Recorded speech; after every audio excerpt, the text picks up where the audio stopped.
Today we are going to start with our 8th chapter in psychology, that is environment and behavior.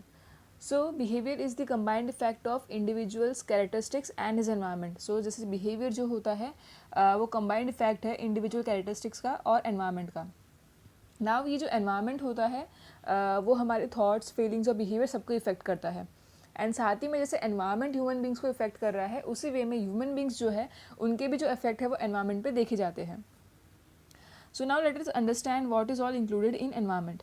So the physical environment includes the forest and other geographical features like natural environment and the man-made environment as well, like cities, resident, markets, offices, roads and railways etc. So physical environment में हमारा natural और manmade environment दोनों आता है, और साथ ही में जो क्लाइमेट, सीजन्स और टेम्परेचर वगैरह है वो भी हमारे इसी के अंदर इंक्लूड होते हैं. So basically why do we need to study this environment? Because जैसे कि देखा गया है कि जो एनवायरनमेंट है उसका इफेक्ट ह्यूमन बींग पे आता है, ह्यूमन बींग के थॉट्स एंड फीलिंग्स पे, उसके बिहेवियर पे आता है. So that's why it is important to study the environment. Now it is said that for example people who live in hot and humid climate are more irritable and aggressive. So basically इसे environment का effect जो हमारे behaviour पे देखे तो अगर कोई person या कोई इंडिविजुअल हॉट और ह्यूमिड क्लाइमेट में रह रहा है, जहाँ पे गर्मी है, जहाँ पे टेम्परेचर ज़्यादा है, वहाँ पे अगर रह रहा है, सो उस टाइप उस एनवायरनमेंट में जो पर्सन रहते हैं वो थोड़े इरिटेबल रहते हैं और एग्रेसिव रहते हैं. और अगर हम इनको कोल्ड और ड्राई क्लाइमेट के इंडिविजुअल से कंपेयर करें, सो तो जो कोल्ड एंड ड्राई क्लाइमेट में रहते हैं वो थोड़े शांत रहते हैं एंड ऑल्सो इतने एग्रेसिव नहीं होते हैं. सो इन अ वे इस तरह से जो एनवायरनमेंट है वो ह्यूमन बींग पे इफेक्ट करता है, उनके बिहेवियर पे जो है इफेक्ट हमें देखने मिलता है. नाउ बेसिकली जो एनवायरनमेंट है वही सिर्फ इफ़ेक्ट नहीं करता है, बट जो एनवायरमेंटल पोल्यूशन है उसका भी हमारे ऊपर असर हमें देखने मिलता है. दैट इज़ जहाँ पे भी जो एनवायरनमेंट में जो पोल्यूशन ज़्यादा होगा वहाँ पे हमारे जो एनर्जी है, मेंटल एनर्जी या फिजिकल एनर्जी है, वो ज़्यादा कंज्यूम होती है. For example if we are in a noisy situation, so हमें सुनने के लिए, समझने के लिए और उस चीज़ को कॉम्प्रिहेंड करने के लिए हमारी एनर्जी ज़्यादा लगती है as compare to when we are like dealing in an calm environment. Okay, so basically जब भी हमें कोई एनवायरमेंटल पोल्यूशंस हम अगर फेस करते हैं, सो उस कंडीशन में हम इरिटेट ज़्यादा हो जाते हैं, हमें फटीग महसूस होता है, दैट इज़ हमें थकान ज़्यादा फील होती है एंड ऑल्सो जो हमारे रिएक्शंस होते हैं वो थोड़े अबनॉर्मल हो जाते हैं. सो इन अ वे ये जो सारे फैक्ट्स है वो हमें दिखाता है कि जो एनवायरनमेंट है, इनफैक्ट जो एनवायरमेंट पोल्यूशन है उसका हमारे ऊपर काफ़ी ज़्यादा असर होता है. So that's why it is necessary for us to maintain our environment, that is to maintain the quality of environment. So basically in this chapter we are going to study all these things, that is the relationship between man and environment, then the effects of environmental stress in human, then the effects of human behavior on the environment and the preservation of environment. So जो भी environment का effect है human being पे वो हम देखेंगे, human being का जो environment पे effect है वो देखेंगे, man और environment का क्या relationship है वो हम study करेंगे. Also किस तरह से हम हमारे environment को like protect कर सकते हैं, उसकी quality maintain कर सकते हैं, वो सारी चीज़ें हम यहाँ पे deal करेंगे, because we know that जो environment है उसका जो है human behavior पे काफ़ी ज़्यादा असर होता है. Okay, so moving on to the first topic of this chapter, that is men environment relationship and its factor. So man and environment जो उनके रिलेशनशिप है वो क्या है और उनके फैक्टर्स क्या है. So basically when we are talking about man and environmental relationship we are talking about the environmental psychology.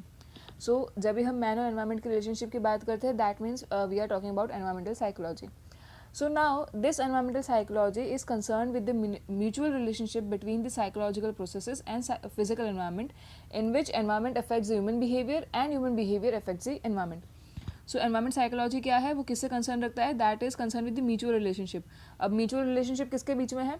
Between the psychological processes and the physical environment. So जो साइकोलॉजिकल प्रोसेसेस है और जो फिजिकल एनवायरनमेंट है उनके बीच का जो relationship है वो हम एनवायरमेंटल साइकोलॉजी में स्टडी करते हैं. इसी के साथ में जो एनवायरनमेंट का इफेक्ट होता है ह्यूमन बिहेवियर पे और जो ह्यूमन बिहेवियर का इफेक्ट होता है एनवायरनमेंट पे, वो भी हम इसके अंदर स्टडी करते हैं. So basically environmental psychology is concerned with the mutual relationship between the psychological processes and the physical environment, in which environment affects the human behavior and human behavior affects the environment. Now when we see this definition, we can see some of the components over here. That is, first of all is the relationship between psychological processes and the physical environment. So these are the two basic components of environmental psychology, that is psychological processes and the physical environment. Now to understand those psychological processes and physical environment or the relationship, we must understand कि कौन कौन से factors उसमें included हैं. So basically when we are talking about physical world, we are talking about the physical reality as well as social cultural phenomena around us. So physical world की या जो physical environment की हम जब बात करते हैं तो we are talking about physical reality, and उसके अंदर जो है सोशल कल्चरल फिनोमिना भी हमारा इंक्लूड होता है. सो जैसे कि फिजिकल रियलिटी की अगर हम बात करें तो it would include temperature, the quality of air and water, the food we take or the nutrition value and some other objects and things etc. और ये सब जब मिल जाते हैं तो हमारा फिजिकल वर्ल्ड बन जाता है, फिजिकल रियलिटी बन जाता है. तो जो भी हमारे नेचुरल और मैनमेड एनवायरनमेंट जो हो गया वो सारा इसमें इंक्लूड हो जाता है. Then if we talk about social environment, then it includes the stimuli received from parents and others, attitudes of the peers, various types of challenges etc. So social environment में क्या क्या इंक्लूड होता है, जो भी हमारे स्टिमुली है, जो हमारे सोशल जो इंटरेक्शन है उससे हमें गेन होता है. जैसे कि हमारे पेरेंट्स से हमने इंटरेक्ट किया, या फिर हमने हमारे पीयर्स या फिर जो फ्रेंड्स हैं उनसे इंटरेक्ट किया, या फिर जो भी चैलेंजेस हैं हमें जो हमारे सोशल गैदरिंग या सोशल ग्रुप से जो हमें मिलता है वो सारा हमारा सोशल एनवायरमेंट में इंक्लूड हो जाता है. Then there is other environment that is cultural environment. उसमें क्या क्या इंक्लूड होता है, तो it includes all the concrete and the abstract items like literary works, piece of art and craft, special structures like Taj Mahal etcetera.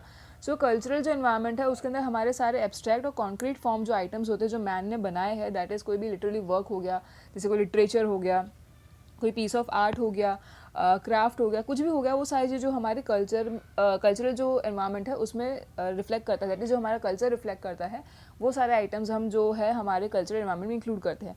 So physical हमारा जो physical world है it includes physical reality and as well as social cultural phenomena. So physical reality में हमारा सारा natural man-made environment आ गया. Then in social and cultural, that is in social environment, we include all the stimuli that we receive from a social gathering or the social group, and in cultural environment we include all the man-made concrete and the abstract items. Okay. Now the second component, that is the psychological processes. So it includes the thinking, imagination, feeling, learning, motivation, emotions etc. So psychological process में हमारे जितने भी psychological processes होते हैं हमने आगे भी जो पढ़े, जैसे थिंकिंग हो गया हमारा, imagination, feeling, learning, motivation, emotion, जितने भी सारे जो चीज़ें हो गई हमारे वो सारी इसमें इंक्लूड हो जाती है. नाउ बेसिकली अगर हम लेमन टर्म में बात करें तो वी नो दैट जितने भी हमारे फीलिंग्स होते हैं, हमारे थॉट्स होता है, परसेप्शन होता है, एटीट्यूड होता है, जब हम इनका सम टोटल कर देते हैं, हम इनको टोटली लाइक ब्रॉड मीनिंग में अगर देखें, ब्रॉड सेंस में देखें, तो एक तरह से ये हमारा बिहेवियर होता है. So if we are talking about psychological processes then it means we are talking about behaviour. So basically यहाँ पे जो मैन एंड एनवायरनमेंट का रिलेशनशिप है वो यही है कि जो साइकोलॉजिकल प्रोसेस है और जो फिजिकल एनवायरनमेंट है उनका म्यूचुअल रिलेशनशिप होता है, and because of this mutual relationship we can see the effects of human behaviour on environment and also the effects of environment on human behaviour. So यहाँ पे ये जो मैन एंड रिलेशनशिप है हम यहाँ पे वो स्टडी करते हैं. नाउ बेसिकली अगर हम यहाँ पे एनवायरनमेंट की बात करें, सो एनवायरनमेंट ऐसा थीम है जो कि काफ़ी सारे डिसिप्लिन से रिलेटेड है, like geography, architecture, town planning etcetera. So that's why we can say that environment is multi disciplinary in true sense. That is जो ये एनवायरनमेंट है वो जो मल्टी डिसिप्लिनरी है, because we can relate this discipline to various other discipline like geography, architecture, town planning etcetera. So in a way ये खाली हमें psychologically वे में ह्यूमन से रिलेटेड नहीं है, बट अदर डिसिप्लिन अगर हम सर्च करें तो वहाँ से भी जो है इसका ह्यूमन कनेक्शन हमें देखने मिलता है. So this was about the man environment relationship. Then moving on further we have factors indicating environment and behavior relationship. Now यहाँ पे कुछ factors है जो मैन और जो environment का relationship है या फिर जो environment और behavior relationship है वो depict करते हैं. So over as you can see in this diagram we have 5 factors indicating environment, behavior and relationship. So the first one is physical environment, second is social cultural environment, third is environmental orientation, fourth environmental behavior and fifth products of behavior. So we will see all this factor one by one. So the first factor is physical factor.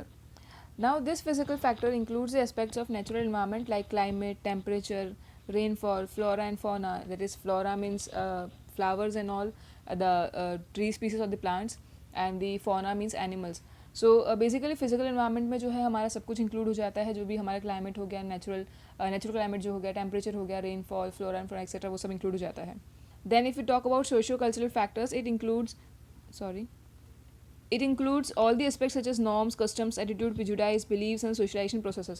So हमने जैसे देखा आगे भी कि जो हमारा socio cultural environment है उसमें हमने देखा कि जो हमारा स्टिमुली है, जो हमें सोशल गैदरिंग्स है, जो हमारे सोशल ग्रुप है उससे मिलता है, एंड कल्चरल में जो हमने हमारा जो कल्चर रिफ्लेक्ट करता है वो हमने देखा. सो बेसिकली यहाँ पे जो है वही चीज़ है, दैट इज़ नॉर्म्स हो गया, हमारे कस्टम हो गया, attitude, prejudice, beliefs, socialisation processes, all this are included in social cultural factors. Then the third one is environmental oriented factors. It is concerned with the belief that the people hold about their environment, and also the environmental inclination. So जो environmental oriented factors है उसमें हम ये देखते हैं कि जो people है उनका क्या बिलीफ है उनके एनवायरमेंट के लिए, एंड ऑल्सो उनका एनवायरमेंटल इंक्लिनेशन कैसा है। दैट इज़ के जो लोग हैं वो क्या समझते हैं, लाइक वो ये बोलते हैं कि जो एनवायरनमेंट है वो they are dependent on those environment, या फिर they are about the environment. So उनका जो लुकआउट है एनवायरनमेंट के लिए, जो उनका ओरिएंटेशन है वो कैसा है, एंड ऑल्सो उनका जो एनवायरमेंटल इंक्लिनेशन है वो कैसा है। So this are all studied in the environmental oriented factors. Then the fourth factor is environment related behavior factors. So when we are talking about environment related behavior factors, it includes the use of environment by the people on the course of social interaction. So over here in this factor we are talking about the use of environment we make in our social interaction. So जब भी कोई human जो है environment को use करता है, किस तरह से use कर रहा है, so वो सारा ये जो environment related behavior factor में आता है. Then the last factor is products of behavior. So now over here we study the outcome of people's efforts, that is कि जो हम लोग ने environment के साथ में जो effort लगाया उसका outcome क्या आया है. So हम यहाँ पे वो देखते हैं जैसे कि home, city, dams, climate change etc. So ये सारी जो चीज़ें हैं वो प्रोडक्ट है हमारे behavior का जो कि हमने environment पे exert किया है. That is either we build homes, we build city, and also we can see the climate changes. That is ये जो हमारा प्रोडक्ट है बिहेवियर का हमारे एनवायरनमेंट के ऊपर, that is not always positive. हमारे यहाँ पे नेगेटिव जो प्रोडक्ट है वो भी हमें देखने मिल सकता है. जैसे कि जो हमारा क्लाइमेट चेंज है, जो पोल्यूशन हुआ, वो एक तरह से जो है हमारा नेगेटिव प्रोडक्ट है हमारे बिहेवियर का on the environment. So basically all these five effects of environment interact and determine the long term psychological environmental variables. That is, तो ये जो भी हमारे ऊपर के जो 5 फैक्टर्स है, that is physical environment, social cultural environment, then environmental orientation, environmental behaviour and the product of the behaviour. So ये जो सारे 5 जो हमारे फैक्टर्स हैं वो हमारे एनवायरनमेंट के जो जिस तरह से हम इंटरेक्ट करते हैं उसको इफेक्ट करता है, एंड ऑल्सो जो हमारा लॉन्ग टर्म जो साइकोलॉजिकल एनवायरमेंटल वेरिएबल्स का जो रिलेशनशिप है वो डिटरमाइन करता है. So over here we have 3 views, that is जो वेरिएबल्स है वो 3 जैसे है, that is world view about human environmental relationship, that is जो ह्यूमन और एनवायरनमेंट का जो रिलेशनशिप है उसका हमारा एक वर्ल्ड व्यू है. Then the concept about the environment and perception. So जो हमारा एनवायरनमेंट का कंसेप्ट क्या है, हमारे उसके लिए परसेप्शन क्या है, वो हमें यहाँ से डिराइव्ड होते हैं. Then the experience such as personal space, territory, crowding and environmental stresses. So basically जो हमारा physical, psychological and environmental variable जो हमारा इंटरेक्शन है उसके बेसिस पे जो है हमारा पर्सनल स्पेस डिफाइन करते हैं, हमारी एक टेरिटरी डिफाइन करते हैं. There are effects of crowding and also the environmental stresses we can see. So basically these 3 aspects constitutes the field of environmental psychology. So whenever we talk about the environmental psychology, हम जो है ये 3 factors की बात कर रहे होते हैं, दैट इज़ जो ह्यूमन एनवायरमेंट रिलेशनशिप है उसका वर्ल्ड व्यू, देन एनवायरनमेंट और उसके परसेप्शन के कंसेप्ट के बारे में बात कर रहे होते हैं, and also experiences such as personal space, territory, crowding and environmental stresses. So now basically before moving on any further in this chapter, we should understand different views regarding the development of concept about human environment relationship in various cultures. So basically जैसे cultures different होते हैं उसी के basis पे जो है environment और जो ह्यूमन रिलेशनशिप है उसका भी सर्टेन हमें अलग अलग व्यूज़ देखने मिलते हैं. जैसे कि फर्स्ट व्यू ये कहता है कि human life is dependent on nature and controlled by the environmental forces. जो फर्स्ट व्यू है, जो first environment human environment relationship है, वो ये कहता है कि जो ह्यूमन लाइफ है वो जो एनवायरमेंट है उस पर डिपेंडेंट है, वो नेचर पर डिपेंडेंट है, एंड ऑल्सो जो ह्यूमन लाइफ है that is controlled by environment as well. That is जो एनवायरमेंट है वही ह्यूमन लाइफ को कंट्रोल करता है. Then the second view says that human life is indivisible part of nature and human life and nature constitutes this universe. So second view क्या कहता है कि जो ह्यूमन लाइफ है वो नेचर से अलग नहीं है, दैट इज़ इंडिविजिबल पार्ट, हम उसको डिवाइड करके अलग से नहीं रख सकते हैं, बट वो एक ही है. जो ह्यूमन लाइफ है और जो नेचर है वो मिला के पूरा यूनिवर्स बनता है. Then the third view states that human being is above nature and it controls the environment. Then third view क्या कहता है कि जो ह्यूमन बीइंग है वो नेचर से बड़ा है, नेचर के ऊपर है, एंड वो जो है एनवायरनमेंट को कंट्रोल करता है. सो बेसिकली इस तरह से जो डिफरेंट कल्चरल जो व्यूज़ है, जो कल्चरल जो प्रैक्टिसेस है उसके बेसिस पे हमें जो ह्यूमन एनवायरनमेंट रिलेशनशिप है उसके ये 3 व्यूज़ हमें देखने मिलते हैं. नाउ ये तो हो गया हमारा बेसिक जो जनरल 3 व्यूज़ है based on different cultures.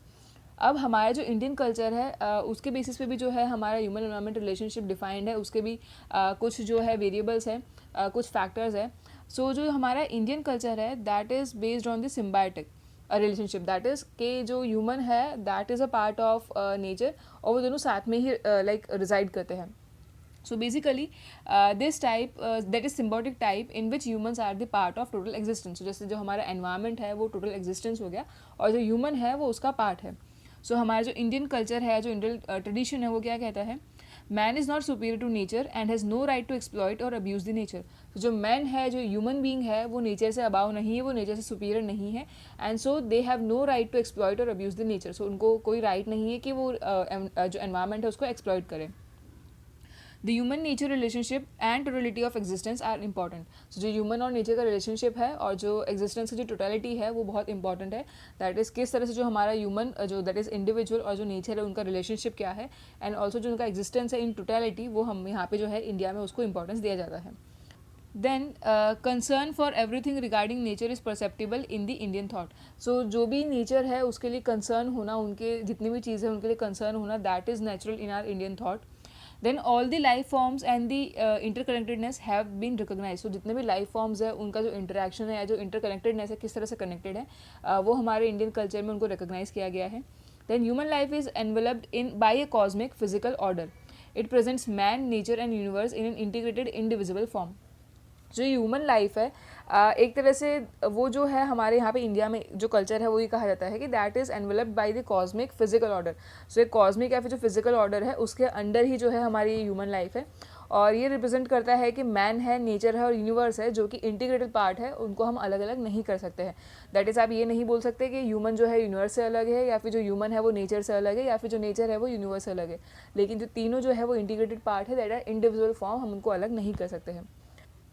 Then humans and the rest of the living world are partners. So जो ह्यूमन्स है या फिर जो बाकी जो लिविंग वर्ल्ड है, मेड बी ट्रीज और एनिमल्स और the aquatic life forms, anything, total forms are partners. So जो ह्यूमन्स है, इंडिविजुअल्स जो हो गए, ह्यूमन बींग्स हो गए, और जो बाकी जितने भी लिविंग थिंग्स है वो सभी पार्टनर्स है. They are not different, they are working together in this environment. So basically ये हमारा इंडियन व्यू है regarding the human environment relationship. So this was about the factors indicating environment behavior relationship.